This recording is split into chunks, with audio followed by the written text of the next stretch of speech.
Hi there. This is Dr. J. Kent Gregory, and welcome to Chapter 4, Part 1, Recruitment. So let's move on to the discussion of recruitment. Uh, so, with respect to the recruitment process, the first thing that we have to do is forecast. And forecasting is going to be based on two types of factors, internal and external. And this forecasting will help you determine, do you have the money for the jobs? What types of jobs do you need? Uh, all sorts of things like that. And of course, we want to always say that this is going to be tied to the strategic plan. So I'm going to put it here, strat plan. So that's very important to keep in mind. It's all going to be tied to the corporation or organization strategic plan. So some of the internal factors that will affect the hiring process or the search process will be budget constraints, the expected or trend of employee separations or terminations is another term for that. So this is, employees who leave voluntarily or, involuntarily. Production levels, sales increases or decreases, and then of course global expansion plans, but also not necessarily global expansion plans, just expansion plans of the company. So that could be local, state. You get the idea. The external factors that can act on the recruitment process are things like changes in technology, changes in laws, unemployment rates, shifts in population, shifts in urban, suburban, and rural areas. For example, how would this affect you if you were mostly a manufacturing company set out in a rural area? Uh, and then competition. So what is your competition going to be like? So technology in recruitment can be very helpful. And some of the technology systems, and we'll call them HRMS or HRIS. So HRMS is Human Resource Management System. HRIS is Human Resource Information Systems. But through technology, you can have potential employees submit resumes and application materials. You can make recruitment spending easier to track. Uh, the submitted resumes and applications can be reviewed simultaneously by all those involved in hiring. So if you have a team, all of you can look at those resumes online without having to pass, a hard copy from one to the next. You can sort application resumes based on keywords. And applicants can be tracked through the recruiting and selection process. Notes can be made about the candidates as resumes are reviewed. And it can save a lot of time and money by streamlining everything.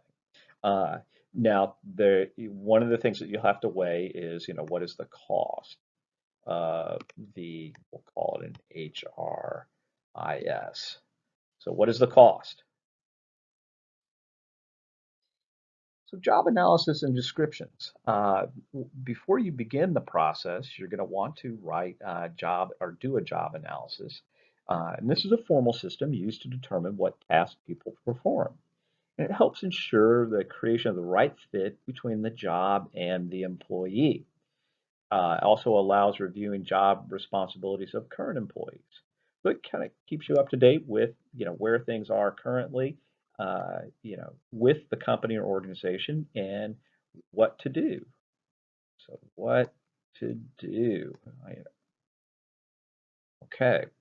Uh, and then after the job analysis, you'll be able to come up with job specifications, which is a list of all the tax tasks, duties, and responsibilities of that job. And then from that, you'll be able to write a job description, which identifies the skills and abilities needed to be successful at the particular job that you're looking to hire for. Here's an outline, a good flow chart of how the job analysis and job descriptions work. So you select the jobs to study, you determine what information you need, you identify sources of data, determine methods of data collection, and you evaluate and verify the data. And then you use the data to write the analysis and then the job description. And the sources of the data can be, employee, I'll call them EEs, employee surveys, right? Uh, it could also be, surveys of managers, etc. So there are two types of job analyses. One is a task-based analysis, and this focuses on the job duties required. And specific tasks are clearly listed, such as assist customers with product questions. Uh, it could be a welding job, right? It could be, a glazing job, things like that. So very specific tasks will be listed. Then there's also the competency or skills-based analysis. And this focuses on how a person would apply certain skills that he or she has. It's a little bit more objective, such as, you know, the analysis would say something like ability to utilize data analysis tools. Um, so this is these are two good types of job analysis. And then some key takeaways. Uh, the recruitment process provides, ideally, the organization with a pool of qualified applicants. Some companies choose to hire internal applicants or candidates.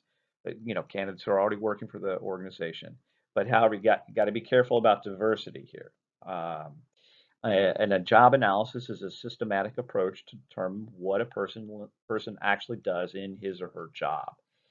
Might involve a questionnaire for all employees, and based on this analysis, you will be able to write accurate job descriptions and job specifications. And a job description lists the components of the job, while job specifications list the requirements to perform the job. And then your human resource information systems can help with the recruitment processes.